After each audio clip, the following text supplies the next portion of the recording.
तो पिछले एपिसोड में आपने देखा हमारे नेपाल राइड पे अक्षय की बाइक ने बोल दिया था बाय बाय ब्रो, अब और नहीं हो पाएगा।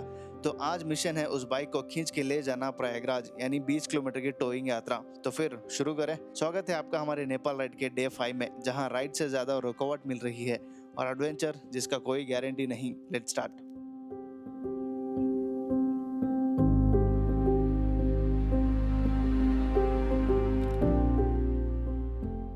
Good morning and welcome back to the day 4 of Nepal series. कल अपने को यहाँ पे आने तक ऑलमोस्ट 7 बज गया था। अपने साथ जो राइड कर रहा है नेपाल का, उसकी गाड़ी एक हिमालयन ब्रेक डाउन हो गई थी। मैंने पूछा तो आने के टाइम कह रहा था कि सर्विस करा के लेके आया हूँ, लेकिन क्या ही कर सकते हैं। अभी जो किस्मत में लिखा है वो तो होके ही रहेगा। पास में ही स्टे के पास में ही गाड़ी ब्रेक डाउन हुआ था, तो हमने काफ़ी कल मेहनत की यहाँ पे मैकेनिक ढूंढने के लिए, बट नहीं मिल पाया। यही स्टे पास में था तो स्टे ले लिया और यहीं पे स्टे कर लिया। तो आज का प्लान है, अपने को जाना है यहाँ से प्रयागराज। 20 किलोमीटर है। प्रयागराज जाके वहाँ पे आरी शोरूम है, वहाँ पे हिमालयन को सर्विस के लिए देना है। अभी वो सर्विस के लिए देने के बाद पता चलेगा कि वो कितना टाइम लेंगे और कितना देर में अपने को करके देंगे। बेस्ड ऑन दैट अपना नेपाल जाने का प्लान डिसाइड होगा। अगर बाइक 1-2 घंटे में रेडी हो गया तो हम नेपाल आज चले जाएंगे, नेपाल बॉर्डर क्रॉस कर जाएंगे।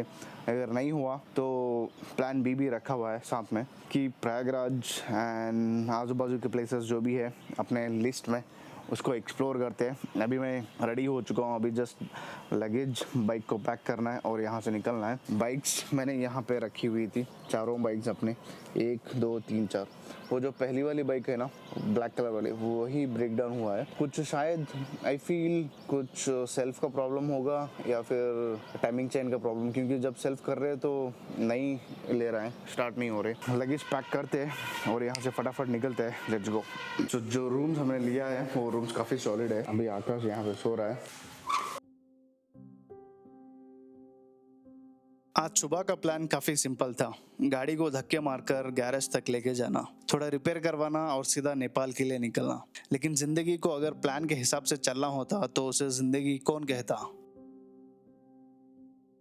All right, now the time is 9 o'clock and we are just 20 kilometers away from Prayagraj. All the bike luggage setup is ready.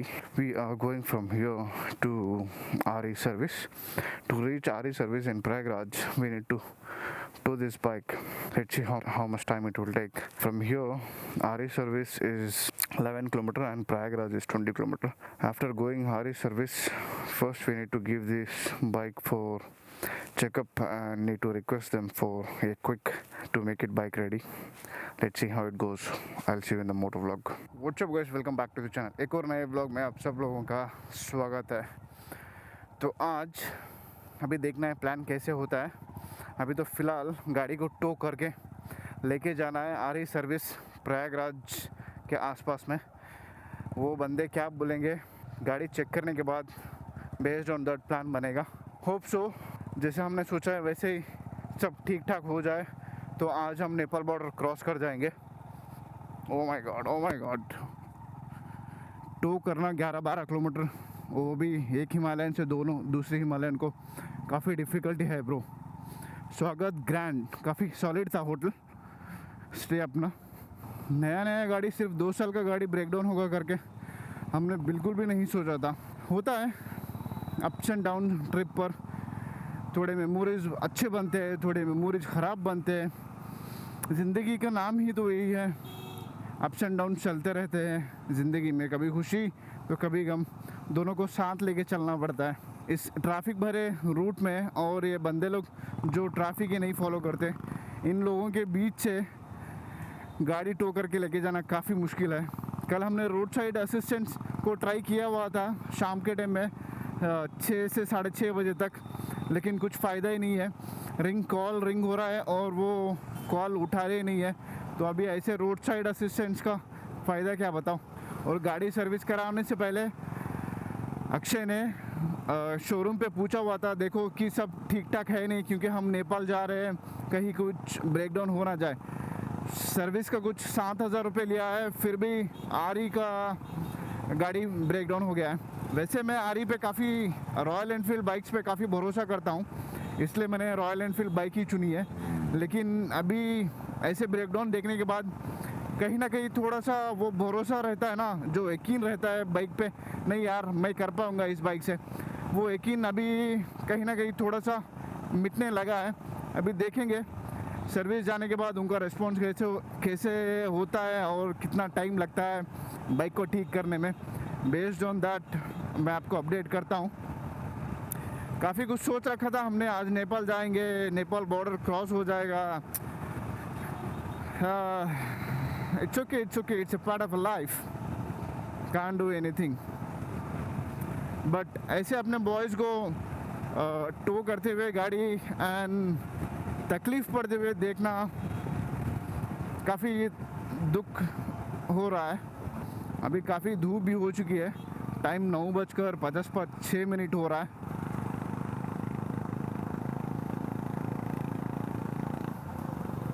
हम हाईवे पे टो कर लेंगे, ज़्यादा तकलीफ़ तो नहीं होगा, लेकिन सिटी के अंदर जाके सिटी के अंदर टो करके आ रही शोरूम तक लेके जाना बाइक काफ़ी महंगा पड़ता है अपने को, क्योंकि यहाँ के बंदे लोग और यहाँ का ट्रैफिक भाई साहब नेक्स्ट लेवल है। शायद ये जो कमान आप देख रहे हो वो प्रयागराज का एंट्रेंस है, correct me if I am wrong.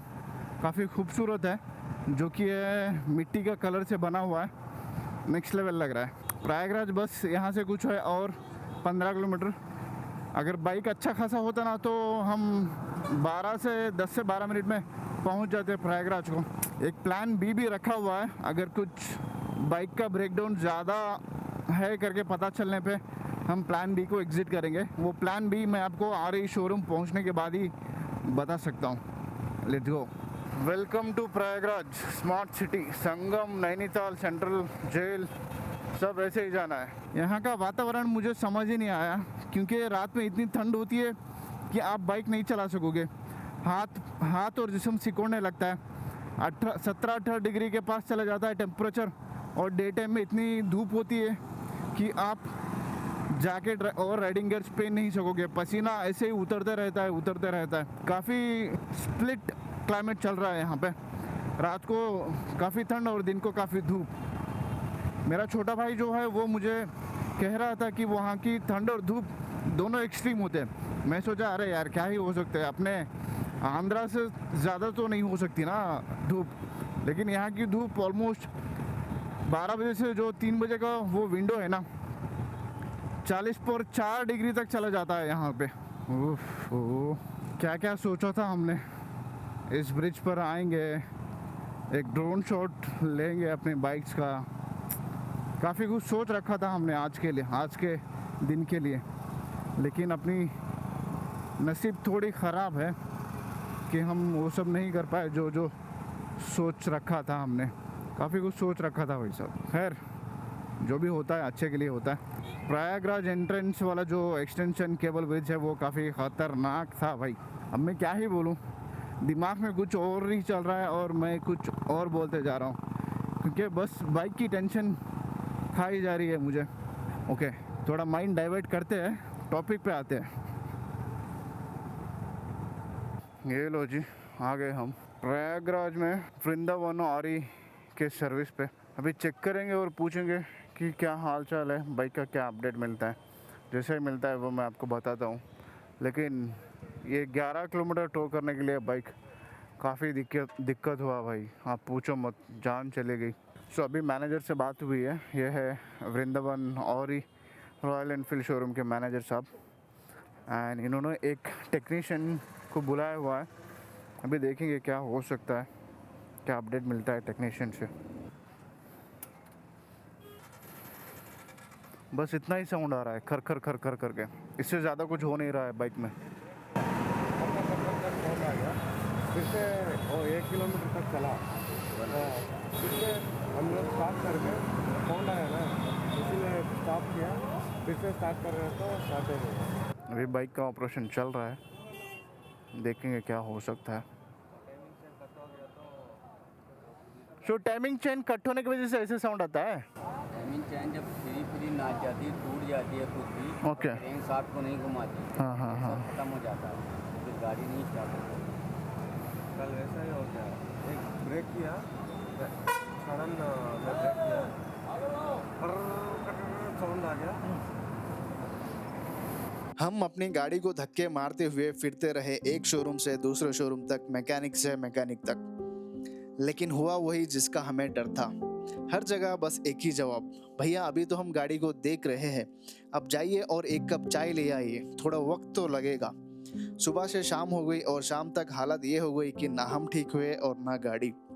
मतलब अब एक और दिन यही झेलना पड़ेगा।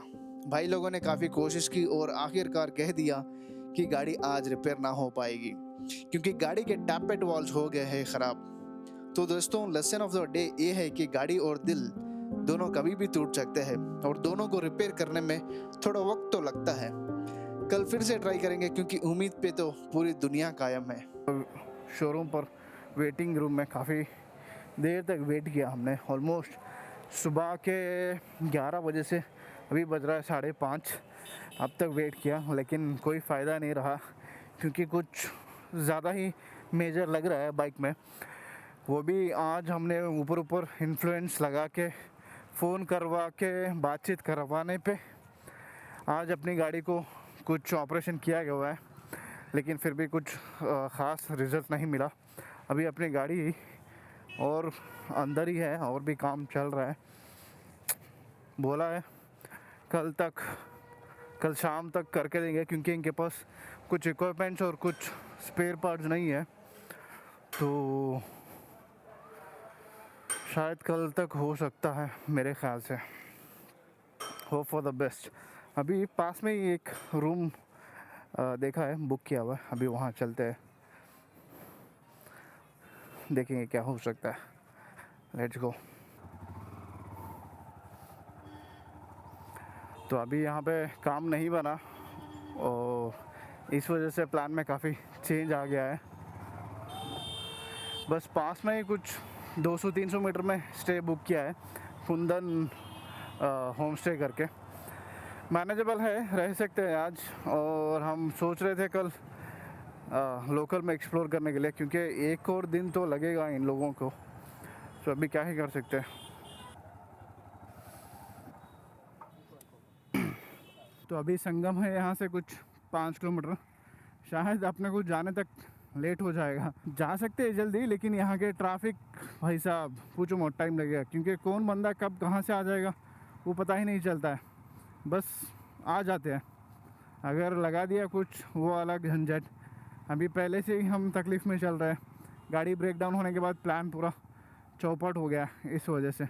गाय बैल भैंस आदमी कुत्ता सब रोड पे चलते हैं यहाँ पे। प्रयागराज काफ़ी खूबसूरत भी है।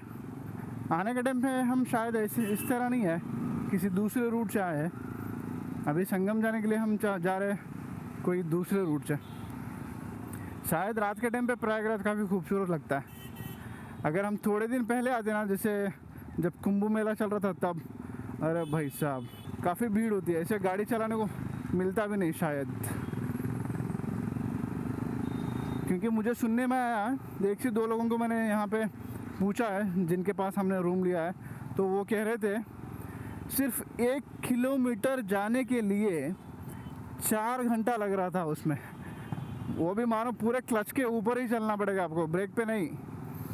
तो ऐसा हाल था कुंभ मेला का, अगर हम थोड़े दिन पहले आते तो। अच्छा हुआ हम पूरा सीज़न ख़त्म होने के बाद आए, आराम से घूम फिर सकते हैं। ऐसे ऑटो मुझे काफ़ी पसंद है, इस पे एक बार तो बैठना चाहता हूँ मैं। छोटी सवारी है, शायद ऊपर का पूरा हाईवे है। यहाँ की ट्रैफिक भयंकर ट्रैफिक है, पुलिस वाला पिस्तौल रख के जा रहा है। काफ़ी हरा भरा, काफ़ी चमकदार लग रहा है ये पूरा एरिया का पूरा एरिया चमकदार लग रहा है। यहाँ पे पार्किंग नहीं कर सकते हम।